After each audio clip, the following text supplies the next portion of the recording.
Going on Facebook. It is the late night edition of Full Court Press with Coach J. Gonna be real brief tonight because it is a little late. Waiting to see how many people will tune in to this session. My topic is going to be, what's up, Coach Nelson? My topic is going to be about basketball 101 and my version of basketball 101. What's up, Jerry Hughes, high school teammate?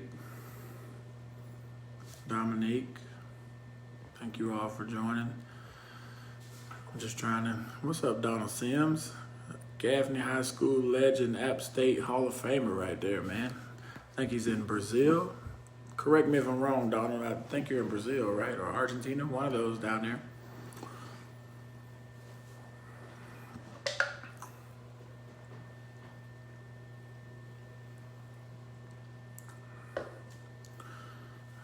It's a good man there.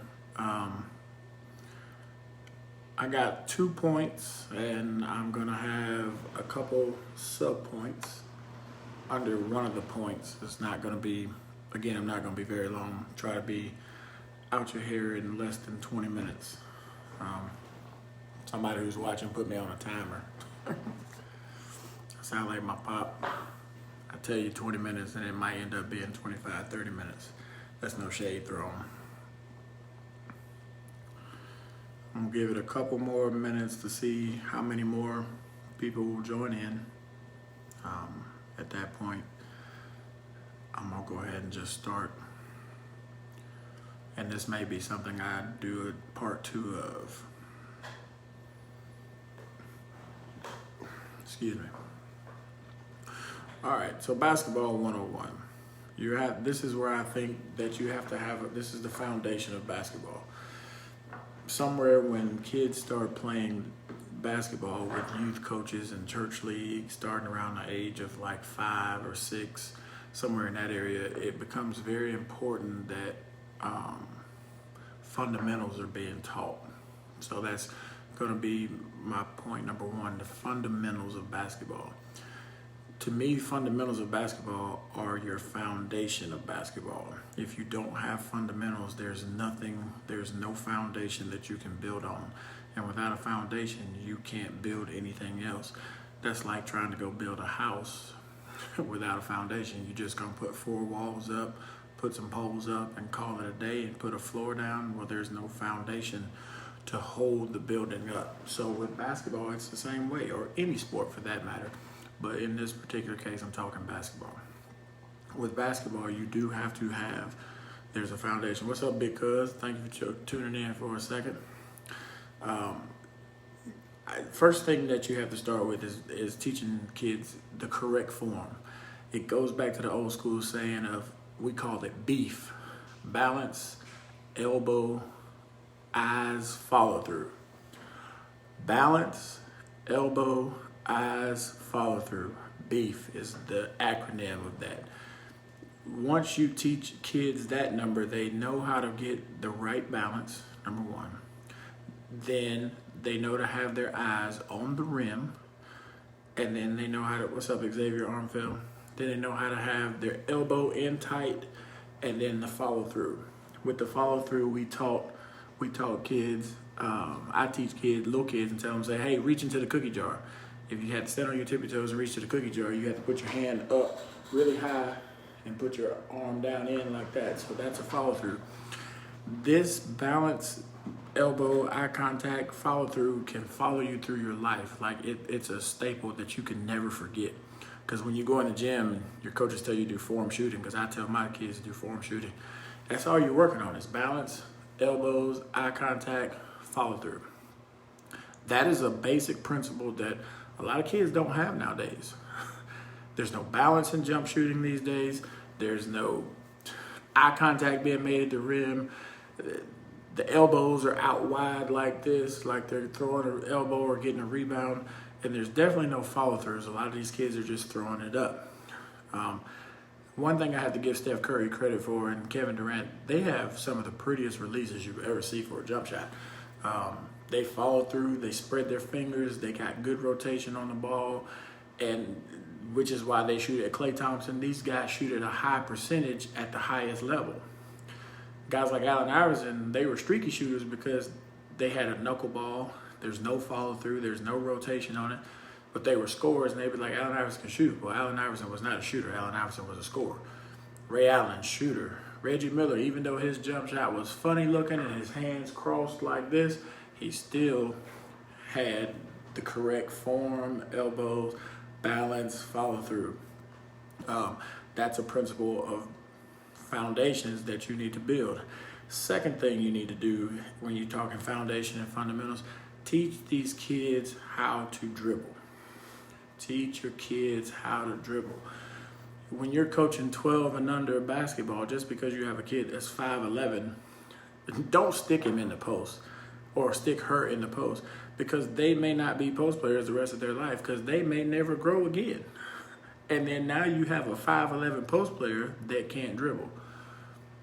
One thing I give my dad credit for, he taught me, he said, if you want to be good at this game, you got to learn how to dribble. He said, be a basketball player. And I like the fact that a lot of college coaches these days are now teaching positionless basketball.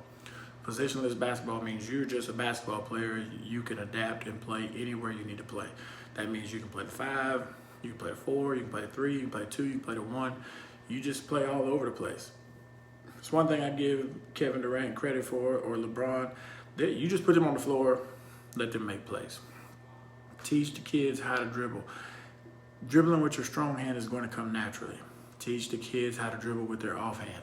I see a lot of kids these days that can't go but one direction. One direction. A good coach is going to figure that out and stop that kid. That kid's not going to be able to play. They're not going to be able to score, and they're going to look bad. And then you as a coach is going to be at fault somewhat because you haven't worked on their fundamentals. Ball handling is essential. That's what the preseason is for. That's what the postseason is for. Even in practice, you can incorporate ball handling drills to where you can get that basic fundamental principle down. So right now we're talking, you need to work on the correct form for your jump shot. Beef, balance, elbow, eye contact, follow through. Then you start talking ball handling skills. Not just with your strong hand, and I'm going to say about 75-80% of the world is right hand dominant. So you need to work with your left hand. When guys have to guard a left-handed person, it's unorthodox to them because very few people in the world are left-handed.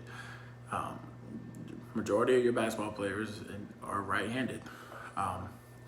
So the third thing that I think is another fundamental is stop teaching young kids at a small age zone defenses. Stop it. Stop it. Stop it. Stop it. Because these kids now don't have the fundamental principle of playing man-to-man. You take them out of a zone and then you put them in a man-to-man. I said in one of my lives last week that the only college team that I know of that's playing zone 24/7 is Syracuse. They're going to play a 2-3 zone. So if your child or your kid is preparing to go to Syracuse, play 2-3 zone all day long so they'll be prepared to get there. But before you can have the correct principles of a 2-3 zone, or any zone for that matter, you have to first teach man principles. Not even before, and before you can teach man principles, you have to be able to teach stance. You have to be able to teach these kids what they're supposed to look at. I have a lot of kids when they're playing defense, they're looking at the ball, or they're looking at the person in their face. No, you don't look the person in the face or watch the ball, because I can move the ball at any given time. I'm going to watch your number, the name on your jersey, right in the middle. You can't go anywhere without it. That's old school. You can't go anywhere without the name in front of your jersey. So I'm going to watch that and I'm going to play defense. A lot of kids don't know to stay in a stance. They stand straight up. They don't put their arms out. They learn to reach because they're watching so much TV and people are reaching and trying to get steals instead of just sitting down in a stance, sliding your feet, not crossing your feet. A lot of high school kids still cross their feet. You got to slide. It's called slide, step, slide, step. It's almost like it's a gallop, but it's slide, step, slide, step. You got to teach this. You got to teach that now. That's one thing I like with my 8 and under church league team. A lot of them can really do a step slide. No, they're not going to be perfect at it because they're 8, they're 7, they're 6. But the fact that they get down and do it because they've been taught to do it, or they're being taught to do it and I'm telling them to do it, it works. And so now when they get there later, you don't have to break a bad habit of trying to teach a kid how to play man defense or how to sit down in a stance. Wall sits are still an old-fashioned tool that works. Nobody wants to sit on a wall because it burns, it hurts, it's uncomfortable, okay? So we've talked about the jump shot, having beef, balance, elbows, eye contact, follow through. Talked about working on your dribbling, being able to dribble with both hands. Then we talked about your defensive positioning, stances.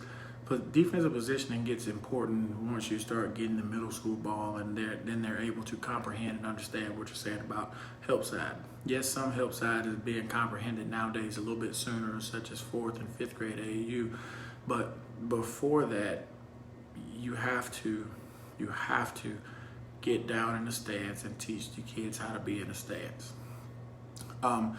There's a lot of other things that you could go into at basketball fundamentals, like teaching them how to box out. Boxing out is key. You can't rebound without boxing out. What's up, Tony? You can't box out. You can't rebound without boxing out. Your athleticism is only going to get you so far. Yes, when you're in 6th grade and you're 6'5", yeah, you don't have to box out. But when you're a junior in high school and you're 6'5", and the guy next to you is 6'5", you're going to have to put your body on him because he's just as athletic, he's just as good, and he can jump just as high. That's something that a lot of kids fail to realize. Start that principle now. One thing I like about Dorman, Dorman's won 4 straight state championships here in South Carolina at 5A. Shout out to Thomas Ryan and Dorman Cavaliers. They're getting ready to prepare to go to the Geico Nationals April 2nd through the 4th up in New York. And I think they're going to do well. I think they're going to compete and they're going to do well. But the one thing I give Thomas Ryan credit for is he has a 5th and 6th grade development league.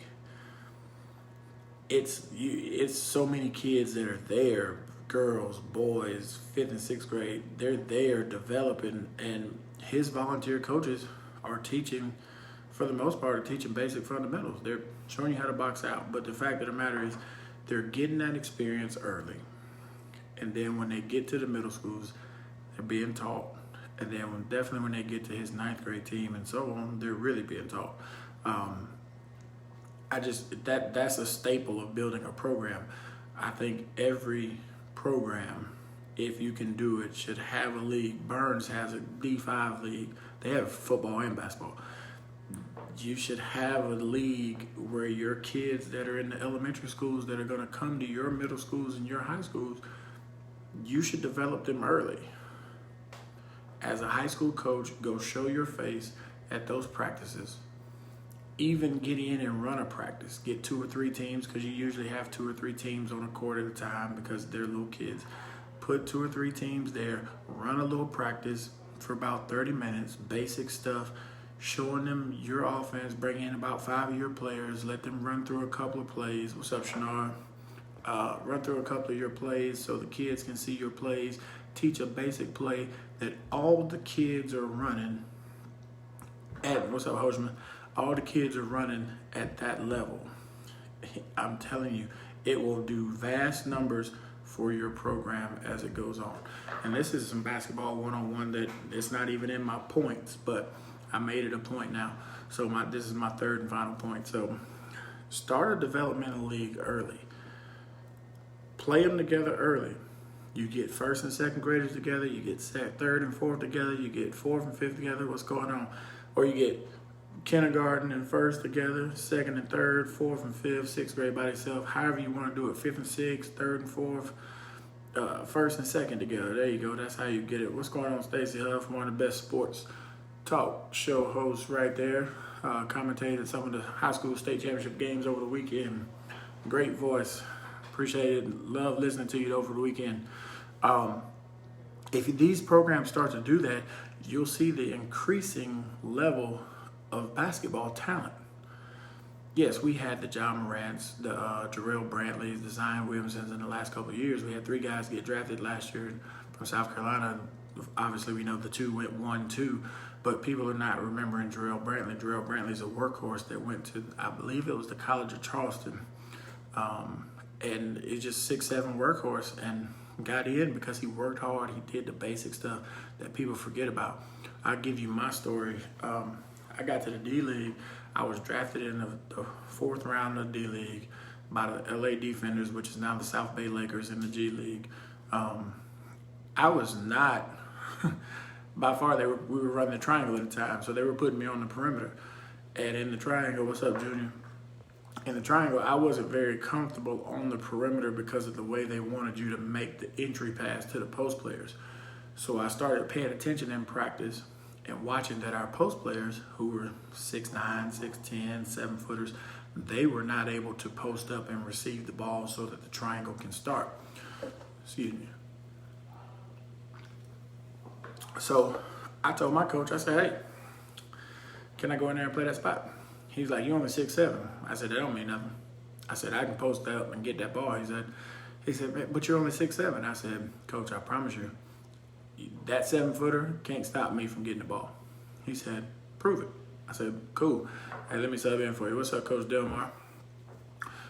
So I got in the game. I got into practice.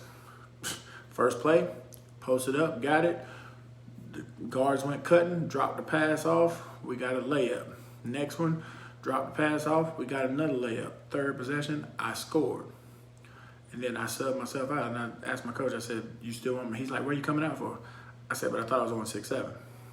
He said, no, I need you to go back in there and run that offense again. So I went back in and continued to run it. So therefore, because I could do a basic skill such as posting up the correct way to seal, keep a defender on my back, and be able to receive a pass into me in the post, it helped me get onto the team. The other thing that helped me get on the team was a basic fundamental principle that I'm trying to teach the girls that I'm coaching now. I was just talking on defense. I was saying anything. A lot of it was help. I got your back. I took a couple charges, and the coach took notice to it because nobody else was doing it. Why was nobody else doing it? I don't know. But that's what I was taught. I had to hang my hat and my staple on something. At that point, defense and rebounding was my staple because we had 3 guys who were in training camp with the Lakers. They were on our team. What's up, Maurice, one of my best friends? We had 3 guys on our team that was in training camp with the Lakers, and they got cut the last cut. So obviously they had priority. So now I'm playing with these 3 guys. Joe Crawford being one of these guys who played at Kentucky, and what's up, Luke?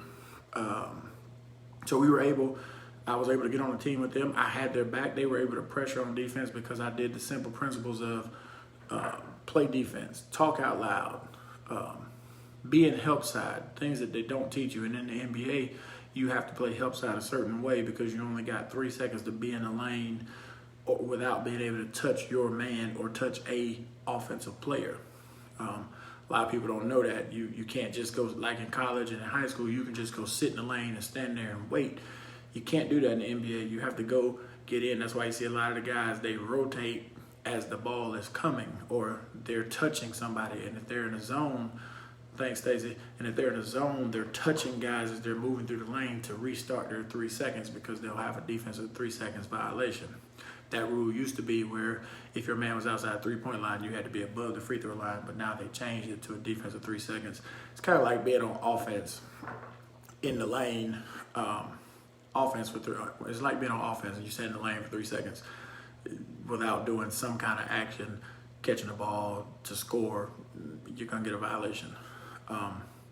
So again, youth coaches, high school coaches that may see this, and please hit the share button, hit likes, give me all the shares you need so that some high school coach can see this. And it's not to say that they're not doing this, but if you can go into your elementary schools, especially the bigger cities, you can go into your elementary schools and you can develop that league. They can play in your gym on a Saturday. They can practice in your gym at night for an hour, 1 day a week, except for Tuesday and Fridays, and you got 2 or 3 teams practicing at the same time. especially if you got multiple gyms. Most high schools nowadays have multiple gyms, so you can do it. Have teams practice together because you're wanting them to, but don't have them practice with a group in their age group. Have them practice with a different age group so that they can now run the play, one play that you've taught them or one defense that you've taught them. And if you're going to play, I know now I'm getting a little rambling, but if you're going to play a zone defense as a youth, it needs to be a trapping defense. At 8 and under, no, you need to play man-to-man, point blank and period, because they need to learn. You can play a 2-3 zone if you're just trying to stop a team that may just be that much better than you. Yes, I understand you have to get in a zone at some point in time, but that shouldn't be your primary defense at 8 and under. 12 and under, 10 and under, those ages, if you're in a zone defense, you should be trapping. And for me right now with my AAU team, if we go to a zone defense, we're trapping. Our regular defense is going to be half court man-to-man, full court man-to-man. We're just going to lock up and we're going to play defense. If you beat us while we play man-to-man, then you beat us while we play man-to-man. And if you start beating me too bad, then yes, I understand. I'm not crazy. I got to get back into a zone to kind of stop some of the bleeding. It's because at AAU, they have no mercy. No teams have mercy. There's no respect. I'm not going to say there's no respect, but you getting beat by 20, that 20 could turn into 30, that 30 could turn into 40, and the next thing you know, you're getting beat by 50, and you're looking at the scoreboard like, why didn't you make an adjustment? So, as the same goes that we want these kids to have basic fundamentals, us as coaches got to have the basic fundamentals of things that we need to be able to do. We need to be able to proficiently and effectively teach man-to-man. I'm going to try to get off here in like 5 more minutes because I definitely know I'm over my 20 minutes that I said. And if I ain't done in 5 minutes, anybody that's on here, just tap a button and say 5 minutes up.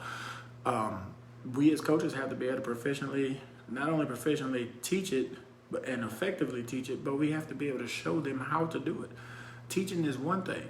For me, I'm a visual learner. So you can tell me something all day when it comes to this thing, but I'm going to ask you to show it to me because I need to see it. So can I get down in the stands and teach you how to go from being on the ball to help side and to rotating and to taking a charge? Can I show you that? Yes, I can. Can you teach me the correct way to be in help side, or teach me the correct way to take a charge, or teach me a fundamental way that I can box out? Yes, you still have to be, we want to show these kids, and we want these kids to have these basic fundamentals, but we got to be able to show them. If I want you to do cone work with your ball handling, I want you to go between your legs 3 times behind your back and cross over and go to the basket on a 1-dribble pull-up, or go to the basket for a layup or do a 1-dribble pull-up, I have to be able to show you that to a certain degree. No, it may not be full speed, but I still have to be able to show you that. And another thing, as coaches, we have to do our homework. I'm constantly watching somebody's basketball game, trying to find out something new, watching it, trying to understand. I'm watching coaches, trying to understand their system, why they do certain things. And right now, one of my favorite people is Jay Wright. His offensive system is something that I have adapted. I love the way he keeps the floor spaced. He teaches his guys, you're the most open when you catch the ball. You're the most open when you catch the ball. So those that don't understand basketball, when you see Villanova play and they're just catching shots and just jacking it up once they get it, that's not really them jacking it up. That's just what they're taught to do. They're taught to catch it, look at you if you're looking at them, put it up, and go score. It's just that simple. Or they come out and play a pick and roll. They keep the floor space, which is another basic principle that is not taught that often. You have to keep the floor space. Spacing is important. You can't score if everybody's on top of each other like this. You have to have spacing. It's just like in football. When you run this, people run the spread so they can get their wide receivers, their athletes into space to make a play. So there's no difference in basketball. You get your point guard or your best playmaker in space. Set a pick and roll and get them in space to make a play for everybody else. If you have a shooter, you're trying to get your driver to make a play, draw some defense, kick it to your shooter so your shooter's job is easy. Same thing with football. You get it to the wide receiver on a screen or a bubble. They trying to make a play in space, and they can make the plays because they can make somebody miss. 2 or 3 people missed. Now they turned up the field for a touchdown. Okay. So again, as coaches, we got to do homework too. We want players to go work on their game. We want players to come in the gym and work on their game, constantly work on their game. We have to be working on our craft as coaches too. It does not change. We're not exempt from the rule that our system is just this great system that never changes. We have to evolve with the time and with the game. One thing I know that will always go is speed kills. Up tempo, in your face basketball. That's the way I play. It's the way I played at Cal State Fullerton. At Western Kentucky, we were locked down half court. We locked you down in half court. Some of my teams overseas, we got up and down.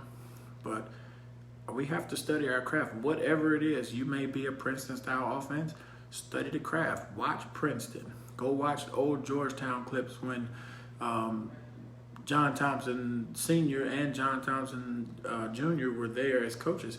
They ran a 2-1-2 offensive set that was Princeton style, backdoor cutting you, getting it to the man in the middle who could create space. We played against Princeton played against Georgetown when I was at Cal State Fullerton.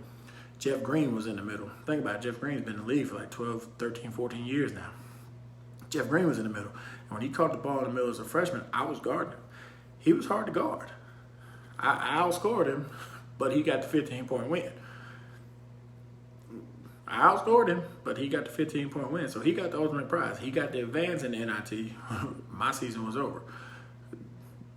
That's my point. But so if I wanted to be a Princeton-style offense, I'm gonna go watch those teams at Georgetown with Jeff Green, and Roy Hibbert when he became an All-American the next year, because Roy Hibbert wasn't that good Jeff Green's freshman year. Roy Hibbert came off the bench. Let's be clear. I'm gonna go watch Princeton because that's the kind of offense they run. They slow it down. They watch it. If I'm here in South Carolina, I'm gonna go to Tim Whipple's practice. I'm gonna study with Tim Whipple and watch his offense. I'm gonna watch it because Tim Whipple's gonna take 1 minute and a half, 2 minutes before he may shoot. He's gonna take at least 30, 40 seconds before he shoots the ball because he's gonna wear you down.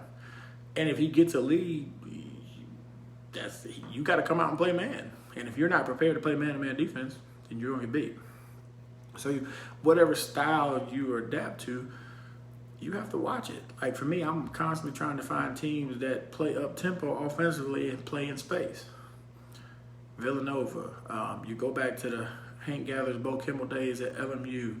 You had the UNLV running Rebels, the Tar Heels. They run the old Tar Heel teams, not this year's Tar Heel teams, but with Raymond Felton, Sean May, those guys, they ran and they ran and they ran and they ran and they ran some more.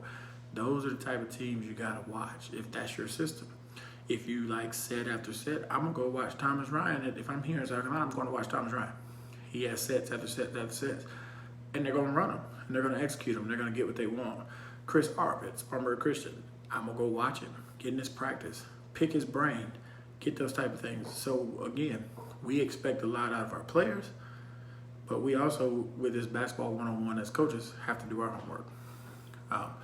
So I've talked about the jump shooting, the form, ball handling, getting in the stance on defense. I've talked about working on your craft as a player and as a coach. Those are only things that'll make you get better. The better you get as a coach, the better your team can get, because the more you study, the better you are in teaching them how to be effective, not only as a one-on-one player or just as a player in another system, but definitely as a player in your system. I think that's about all I got. If anybody's got any questions, you can pop them up real quick. I'll wait about 30, 40 seconds on questions. Full Court Press. This is Full Court Press with Coach Jay. That is the name of this. That will be the name of it. Share it, like it. Full Court Press with Coach Jay will come on again tomorrow. Tomorrow, I think it's either going to be talking about the recruiting process for athletes, or I'm going to talk about the culture. I had a question asked to me by a younger coach. He said, is culture more important or plays more important? So I'll talk about the difference between culture and plays, because every program has a culture, which when you create a culture, that means you're building a team identity. So we'll talk about culture and identity, and then we'll talk about plays, because culture and plays kind of don't go together. They go together, but they don't, but culture and identity do. So it'll either be recruiting process tomorrow, culture and identity, or talking about plays and the importance of that, and go from there. This has been Coach Jay with Full Court Press.